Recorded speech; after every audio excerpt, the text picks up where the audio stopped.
আসসালামু আলাইকুম। যুব উন্নয়ন অধিদপ্তরের অফিস সহায়ক পদে গত ২৭ জুন ২০২৬ যে পরীক্ষাটি অনুষ্ঠিত হয়েছিল, সেখানে যে সাধারণ জ্ঞানগুলো এসেছে সেগুলো আপনাদের সামনে সমাধান সহ তুলে ধরছি।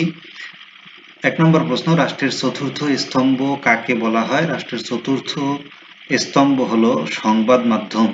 সঠিক উত্তর গ। দ্বিতীয় প্রশ্ন, মহান মুক্তিযুদ্ধে অবদানের জন্য বীর প্রতীক, খেয়াল করতে হবে, বীর প্রতীক উপাধি লাভ করেন কতজন? বীর প্রতীক উপাধি পেয়েছিলেন ৪২৬ জন। সঠিক উত্তর খ। ৩ নম্বর প্রশ্ন, বাংলাদেশের জাতীয় প্রতীকে কয়টি তারকা আছে? বাংলাদেশের জাতীয় প্রতীকে তারকা আছে মোট ৪টি। সঠিক উত্তর ক, এটি খেয়াল করতে হবে। ৪ নম্বর প্রশ্ন, কোনটি চতুর্থ শিল্প বিপ্লবের সাথে সম্পর্কিত? চতুর্থ শিল্প বিপ্লবের সাথে সম্পর্কিত সবগুলো, internet of things, robotics, artificial intelligence বা এআই। সঠিক উত্তর হবে গ, সবকটি।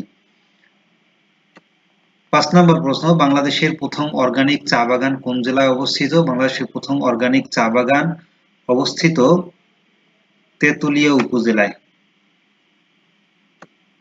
৬ নম্বর প্রশ্ন, বাংলাদেশের যুব জনগোষ্ঠীর বয়স সীমা কত? বাংলাদেশের যে বয়সের জনগোষ্ঠীকে যুবক হিসেবে চিহ্নিত করা হয় আইন অনুযায়ী, তারা হলো খ, অর্থাৎ ১৮ থেকে ৩৫ বছর বয়স্ক মানুষ। তারা সবাই যুবক হিসাবে বা যুব হিসাবে চিহ্নিত।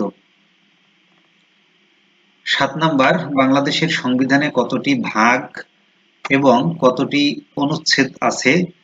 একসাথে দুইটা প্রশ্ন এখানে করা হয়েছে। সঠিক উত্তর হবে খ, ১১টি ভাগ রয়েছে বাংলাদেশের সংবিধানে এবং ১৫৩টি অনুচ্ছেদ রয়েছে।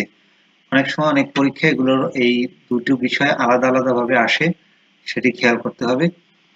৮ নম্বর প্রশ্ন, মার্কিন যুক্তরাষ্ট্রের মার্কিন শব্দটি এসেছে অপশন ক, আমেরিকান থেকে। এটি সঠিক উত্তর। ৯ নম্বর প্রশ্ন, বাংলাদেশে ভ্যাট প্রথা চালু করেন কে? বাংলাদেশে ভ্যাট প্রথা চালু করেছিলেন এম সাইফুর রহমান, সাবেক অর্থমন্ত্রী ছিলেন তিনি বাংলাদেশে ভ্যাট প্রথা চালু করেছিলেন। ১০ নম্বর প্রশ্ন এবং সর্বশেষ প্রশ্ন, স্থলবন্দর কর্তৃপক্ষ কোন মন্ত্রণালয়ের অধীন?